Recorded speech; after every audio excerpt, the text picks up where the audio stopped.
Existe um gesto que você faz todos os dias, quase sem pensar, em poucos segundos.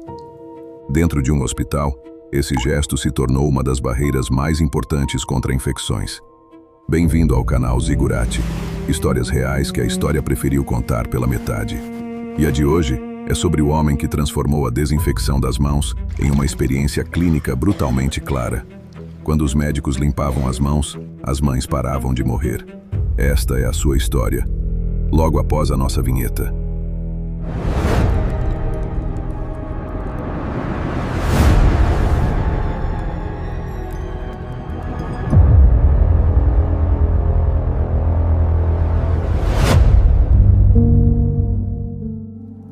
O nome dele era Ignaz Semmelweis. E o que fizeram com ele tem nome. É estudado até hoje. E pode estar acontecendo agora com alguém que está certo. Viena, 1846. O Hospital Geral da capital do Império Austríaco era o orgulho da medicina europeia. Um colosso de pedra onde a ciência prometia vencer a morte. Mas dentro dele, existia uma ala que as mulheres da cidade conheciam por outro nome. A ala de onde as mães não voltavam. A maternidade do hospital era dividida em duas clínicas. Na primeira, os partos eram feitos por médicos e estudantes de medicina, a elite, os melhores cérebros do império. Na segunda, por parteiras. Duas portas, lado a lado, o mesmo prédio, as mesmas camas, a mesma cidade e um abismo entre elas. Na clínica dos médicos, morria o triplo de mulheres. Em alguns meses, quase uma em cada 5 mães que entravam, saía num caixão. O assassino tinha nome: febre puerperal, a febre do parto. Começava com calafrios horas depois do nascimento. Depois a febre subia, o ventre inchava, a infecção tomava o sangue. Em poucos dias, a mãe morria com o recém-nascido ao lado do leito. As mulheres de Viena sabiam. Elas imploravam, chorando, para serem admitidas na clínica das parteiras. E quando não conseguiam, muitas escolhiam o impensável: dar à luz na rua, na sujeira, sem ajuda nenhuma. E só então caminhar até o hospital. Porque os números não mentiam. Parir na rua era mais seguro do que parir nas mãos dos melhores médicos do império. Ninguém sabia por quê. Até que um húngaro de 28 anos resolveu perguntar. Ignaz Semmelweis nasceu em 1º de julho de 1818, em Buda, na Hungria, o quinto de 10 filhos de um próspero comerciante. E aqui um detalhe para você não estranhar. Naquela época, a cidade de Budapeste ainda não existia. Buda, Óbudá e Peste eram 3 cidades independentes, separadas pelo rio Danúbio, e só se fundiriam na capital húngara em 17 de novembro de 1873. A história dele vai atravessar as duas margens. Foi a Viena estudar direito e trocou os tribunais pelos cadáveres no dia em que assistiu, por acaso, a uma aula de anatomia. Formou-se médico em 1844. E em 1846, conseguiu o posto que mudaria sua vida, assistente do professor Johann Klein, o chefe da primeira clínica, a Clínica da Morte. Semmelweis era tudo o que a elite vienense desprezava. Húngaro no Império Austríaco, filho de comerciante entre aristocratas, direto demais, obstinado demais. Mas tinha uma coisa que faltava a todos os outros. Ele não conseguia aceitar a resposta padrão. Quando os professores davam de ombros e diziam que a febre era inevitável, o clima, os miasmas, o ar ruim da cidade, Semmelweis olhava para as duas portas lado a lado e fazia a pergunta que ninguém queria ouvir. Se é o ar, por que o ar mata numa porta e poupa na outra? Ele transformou o enigma em obsessão. Eliminou hipótese por hipótese, com a frieza de um interrogador. Superlotação? A clínica das parteiras era mais cheia. O clima? O mesmo dos dois lados da parede. A posição do parto, a ventilação, a dieta, até o medo. Ele testou tudo. Nada explicava. As mortes continuavam, empilhando-se nos relatórios que ele preenchia à noite, nome após nome, mãe após mãe. E havia um detalhe que o corroía. Os médicos da primeira clínica começavam o dia de outra forma. Antes de tocar nas parturientes, eles desciam ao porão, para a sala de autópsias. Era o auge da medicina anatômica. Cada morte era dissecada, estudada, aprendida. Os estudantes abriam os corpos das mesmas mulheres que haviam morrido de febre na véspera e subiam em seguida para examinar as vivas. As parteiras da segunda clínica nunca tocavam num cadáver. Mas antes que a resposta aparecesse, Semmelweis chegou perto de não suportar mais olhar para aquele problema. Em março de 1847, esmagado pelas mortes que não conseguia explicar, afastou-se temporariamente de Viena e viajou para Veneza. Esperava que as obras de arte e a distância conseguissem devolver algum descanso à sua mente. Quando retornou ao hospital, descobriu que seu amigo estava morto. Semmelweis havia fugido por alguns dias da morte das mães. Ao voltar, encontrou a morte esperando por ele no corpo de um amigo. Jakob Koletka, professor de medicina forense e um dos poucos amigos de Semmelweis, conduzia uma dissecação quando o bisturi de um estudante escorregou e cortou seu dedo. Um corte pequeno, banal. Dias depois, Koletka estava morto. Semmelweis leu o laudo da autópsia do amigo com as mãos gelando. Peritonite, pleurite, meningite, infecção generalizada, órgão por órgão, linha por linha. Era o mesmo quadro das mães mortas pela febre puerperal, idêntico. Koletka não tinha dado à luz. Koletka não tinha respirado miasma. Koletka tinha sido cortado por uma lâmina suja de cadáver. E então a verdade se montou na mente de Semmelweis, peça por peça, fria e monstruosa. Partículas cadavéricas, invisíveis, agarradas às mãos que dissecavam os mortos pela manhã e examinavam as vivas à tarde. Não era o ar que matava as mães de Viena. Eram os médicos. Pare um instante no que essa descoberta significava para o próprio Semmelweis. Ele era médico da primeira clínica. Ele descia ao porão. Ele dissecava. Ele examinava. Quantas daquelas mulheres tinham morrido? Pelas mãos dele? Semmelweis carregaria essa pergunta pelo resto da vida. Anos depois, ele escreveria que só Deus sabia quantas mulheres haviam descido ao túmulo por sua causa. Mas naquele momento, em 1847, a culpa virou combustível. Se as mãos eram a arma, as mãos podiam ser desarmadas. A solução custava centavos, uma bacia, água e cal clorada, um desinfetante comum, escolhido porque arrancava das mãos o cheiro de cadáver. Em maio de 1847, Semmelweis pregou sua ordem na porta da primeira clínica. Nenhum médico, nenhum estudante, tocaria numa paciente sem antes lavar as mãos na solução. Os colegas obedeceram, entre risos e revirar de olhos. E não era a lavagem rápida que fazemos hoje. Primeiro vinha o sabão, depois uma escova nas unhas, e então vários minutos esfregando as mãos numa solução cáustica de cal clorada. A pele ardia, rachava e inflamava. Os médicos reclamavam, e dessa vez havia uma razão concreta para reclamar. O procedimento era desagradável. A alternativa, porém, continuava sendo a morte das pacientes. Então os números começaram a falar. Abril, antes da ordem. 18% de mortalidade, quase 1 em 5. Depois da ordem, a queda. 12, 5, 3, 2%. E então vieram os meses que nenhuma maternidade daquele império jamais tinha visto. 0. 0 mortes. Nenhuma mãe. Nenhuma.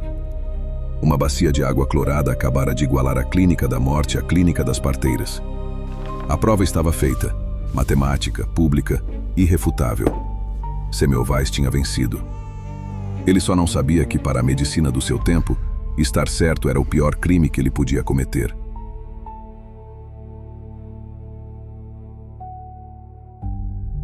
Mas nem mesmo Semmelweis tinha compreendido tudo de primeira. Inicialmente acreditava que o perigo vinha apenas dos cadáveres. Então, depois de meses de melhora, uma paciente com uma infecção grave foi examinada durante a visita médica. Os mesmos profissionais tocaram outras mulheres em seguida, e uma nova sequência de mortes começou. Semmelweis corrigiu a própria teoria. A matéria infecciosa não vinha somente dos mortos, também podia passar de uma paciente viva para outra. A partir daí, ordenou que as mãos fossem desinfetadas entre cada exame. Ele não protegeu a primeira hipótese por orgulho, mudou a hipótese para proteger as mulheres. Porque aceitar a descoberta de Semmelweis exigia que cada médico da Europa olhasse para as próprias mãos e admitisse o inadmissível. Eu matei. Não o destino, não o clima, não Deus. Eu, com estas mãos. E a elite médica preferiu, em peso, uma resposta mais confortável. A de que o húngaro estava errado. O escárnio veio de todos os lados. As mãos de um cavalheiro diziam, não transmitem doença. A teoria contrariava 30 séculos de miasmas e o orgulho de 10.000 médicos. O professor Klein, seu próprio chefe, tornou-se seu inimigo mais dedicado. E quando a Revolução de 1848 incendiou o Império, Klein encontrou a desculpa perfeita. O assistente húngaro, simpatizante dos rebeldes húngaros. Em 1849, a recondução de Semmelweis foi negada. A clínica onde ele zerou a morte o pôs para fora. Amargurado, Semmelweis deixou Viena abruptamente, sem avisar nem os aliados que ainda tentavam ajudá-lo. A decisão enfraqueceu sua posição e tornou mais fácil tratar sua descoberta como um conflito pessoal já encerrado. A lavagem com cloro não desapareceu imediatamente do hospital. O que desapareceu foi a presença do homem que exigia que os números fossem levados até as últimas consequências. O procedimento podia sobreviver, a explicação de Semmelweis ainda teria de esperar. Mas em Peste, na sua Hungria natal, Semmelweis fez a única coisa que sabia fazer. Provou tudo de novo. No Hospital São Roque, aplicando seu método, a mortalidade das mães caiu para menos de 1%. 1%. Enquanto nas grandes capitais da Europa, as maternidades seguiam sendo abatedouros. Em 1855, tornou-se professor de obstetrícia da Universidade de Peste. Em 1857, Semmelweis casou-se com Maria Weidenhofer. No ano seguinte nasceu o primeiro filho do casal, Ignác, o nome do pai. Viveu 2 dias. Em 1859, nasceu uma menina, Maria, o nome da mãe. Viveu apenas 4 meses. As fontes não registram com segurança o que causou as 2 mortes. O homem que havia reduzido drasticamente a mortalidade de mães dentro de hospitais não encontrou nenhuma fórmula capaz de proteger os próprios filhos. Diante da perda pessoal, seus números não podiam oferecer resposta alguma. O luto envelheceu de uma só vez. O que restava dos seus cabelos se foi. O rosto largo ganhou vincos que nenhum ano justificava. Aos 40 e poucos, Semmelweis já carregava o corpo de um homem velho. Depois, vieram os que ficaram. Margit, Bela e a pequena Antônia. Por alguns anos, quase parece uma história com final feliz. Quase. Porque havia algo que Semmelweis não conseguia fazer, esquecer. Cada relatório que chegava de Viena, de Praga, de Paris, trazia a mesma aritmética silenciosa. Milhares de mães morrendo, todos os anos, de uma doença que ele sabia impedir com uma bacia de água. Não era mais um debate científico. Para ele, era um massacre em andamento. E os assassinos davam aula nas melhores universidades da Europa. Em 1861, ele reuniu tudo. Os números, as tabelas, a teoria e 14 anos de provas num livro monumental sobre a etiologia da febre puerperal. Era sua aposta final. Médicos por toda a Europa responderam com resenhas frias, desdém e silêncio. E então sua abordagem mudou. Beirando o desespero, Semmelweis começou a publicar cartas abertas contra alguns dos obstetras mais influentes da Europa. Chamou adversários de ignorantes, assassinos e cúmplices das mortes que continuavam ocorrendo. Para ele, aquilo já não era uma divergência acadêmica. Cada dia de resistência significava novas pacientes enterradas.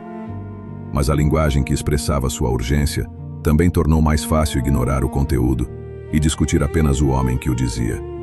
E talvez àquela altura estivesse mesmo adoecendo. Os relatos de seus últimos anos o descrevem como um homem irreconhecível, explosivo, errático, consumido. Os historiadores debatem até hoje o que o destruía. Uma demência precoce?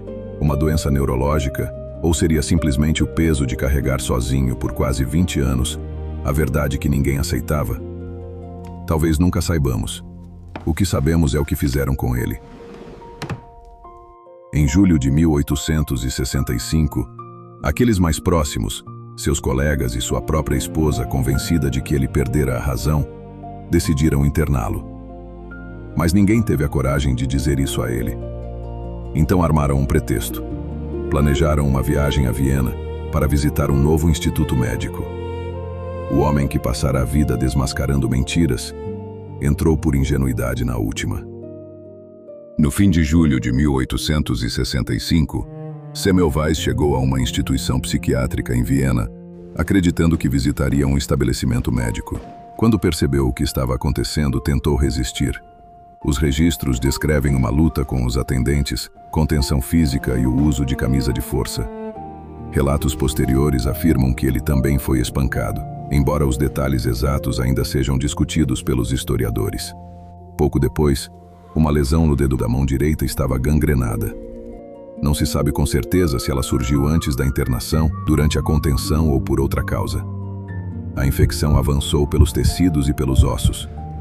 Em 13 de agosto de 1865, Ignaz Semmelweis morreu, aos 47 anos, de uma infecção generalizada associada à gangrena e à osteomielite, não necessariamente da mesma doença das mães de Viena, mas do mesmo tipo de inimigo invisível que passara a vida tentando impedir que entrasse no corpo humano.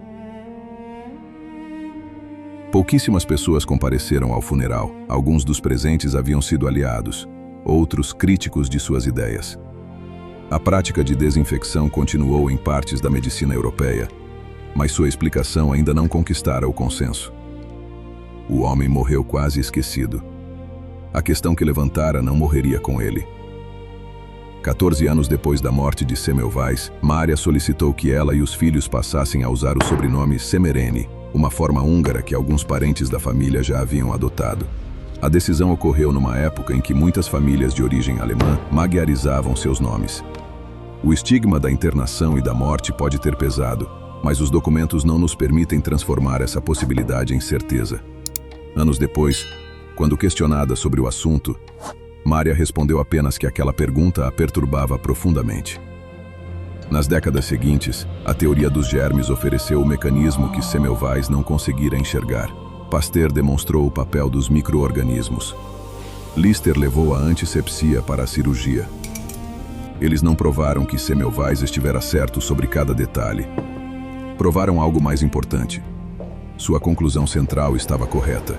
Matéria infecciosa podia ser carregada pelos profissionais, e impedir essa transmissão salvava vidas. E Mária viveu para ver a virada. Viveu para ver Budapeste erguer uma estátua ao médico que havia morrido desacreditado. Viveu para ver o mundo devolver respeito ao sobrenome que sua família deixara de usar. Morreu em 1910, aos 73 anos, depois de testemunhar o impensável. O homem internado como doente mental, tornando-se um dos grandes símbolos da história da medicina. Hoje, a Universidade de Medicina de Budapeste carrega o sobrenome Semmelweis. E uma expressão informal preserva a advertência deixada por sua história, o chamado reflexo de Semmelweis, a tendência de rejeitar uma evidência nova apenas porque ela humilha aquilo em que já acreditávamos. Toda vez que um profissional de saúde para diante de uma pia ou aplica desinfetante antes de tocar num paciente, repete o princípio pelo qual ele lutou, não porque Semmelweis tenha sido o primeiro ser humano a lavar as mãos, mas porque demonstrou, dentro de um hospital, uma verdade que a medicina precisava aprender. Às vezes, as mãos que tentam curar também podem transmitir a morte.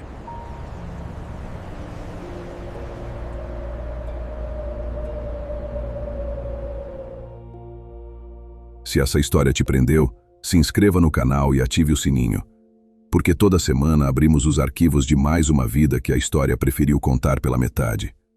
Gênios, descobertas, e o que elas custaram a quem as fez. Porque nesse canal, a genialidade sempre cobra o preço. E alguém sempre paga.